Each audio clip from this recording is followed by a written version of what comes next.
여러분 반갑습니다. 그 해운대치기, 수영강치기, 또 온천전치기, 또 이기대치기, 강할리치기 최용성입니다. 저는 생명윤리에 대해서 관심이 또 있는 사람이기 때문에 관련해서 오늘 좀 말씀드릴 것은 뭐냐면 코로나19와 그 생명의료윤리의 그 네 가지 원칙에 대해서 좀 말씀드리도록 하겠습니다. 그러니까 네 가지 원칙을 가지고 이번에 코로나19 사태를 좀 보도록 하겠습니다. 여러분 잘 아시다시피 우리 생명의료윤리에는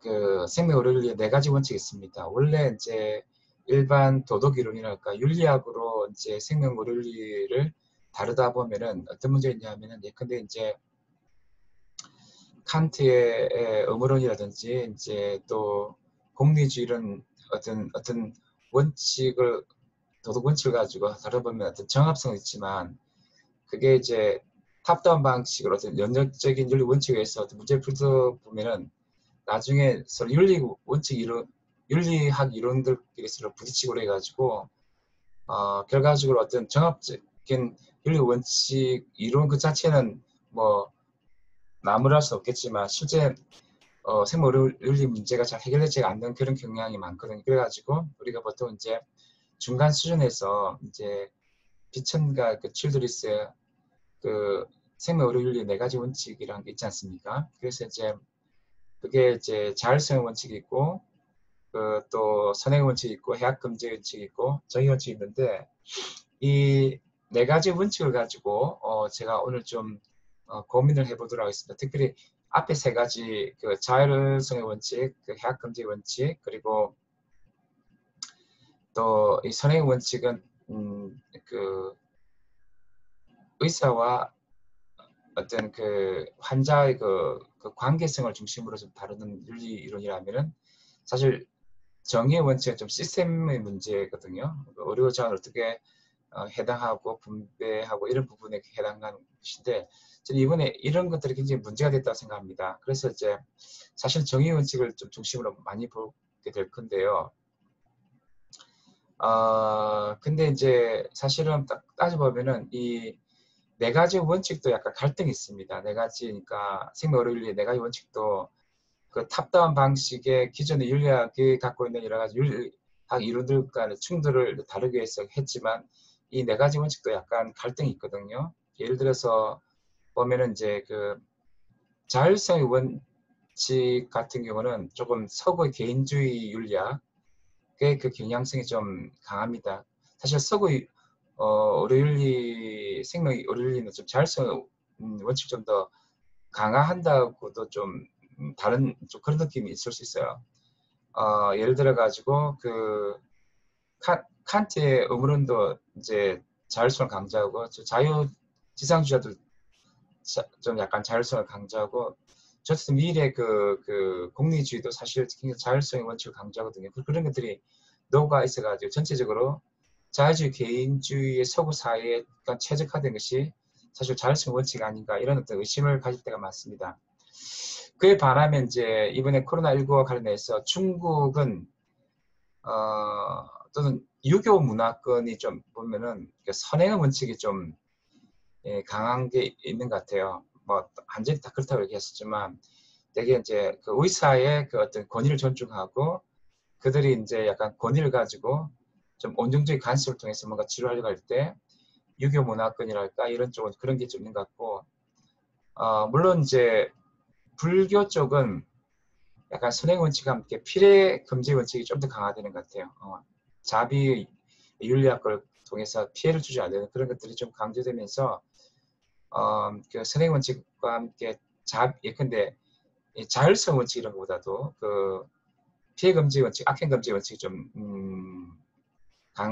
많이 보여지는 게 이제 불교 같고 이슬람 같은 경우는 이제 약간 또 약간 이제 피해 금지 원칙과 선행 원칙 강조되는데 그러면서도 좀 약간 뭐냐 하면은 좀 이슬람의 어떤 공동체적인 어떤 선행 원칙이 굉장히 좀 샤리아법 등을 통해서 umma 공동체에 굉장히 그 강제적으로 이렇게 나타나는 경우가 많은 것 같아요. 그래서 이제 안락사라든지 뭐 이렇게 동성 이런 부분에서 굉장히 강하게 나타나고 그 불교는 그렇지는 않거든요.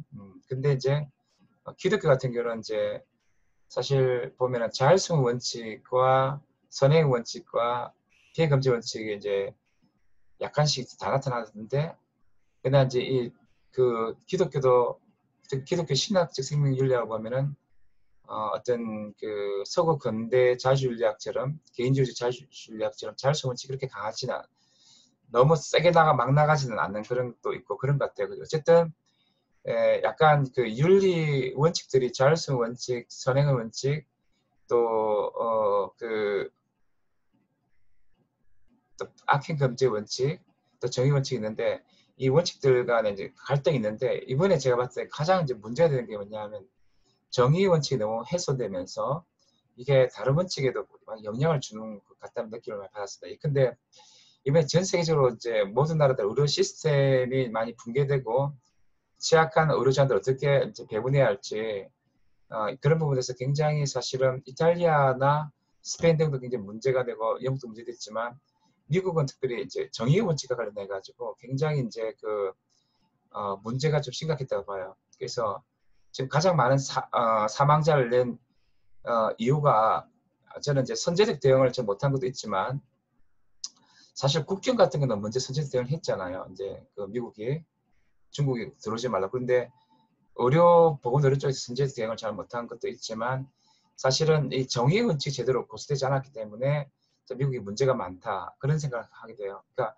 미국 같은 경우는 원래 그 너무 이제 복잡한 의료 시스템 또 너무 병원비가 비싸고 그게 이제 또 약값도 비싸고 또 그런 게는 또 뭐냐면은 이제 저 병원 제약회사 관련 그 로비스트들이 많고 터무니없이 이제 그 병원 수가라는 병원비를 올리고 그것이 이제 통제되지 않고 국회 차원에서 로비를 통해서 얻어먹은 사람들이 그러니까 뭐 너무 가지 문제겠지만 하여튼 그런 여러 가지 문제 때문에 사실 정의의 원칙이 제대로 작동되지 않았다고 봐요.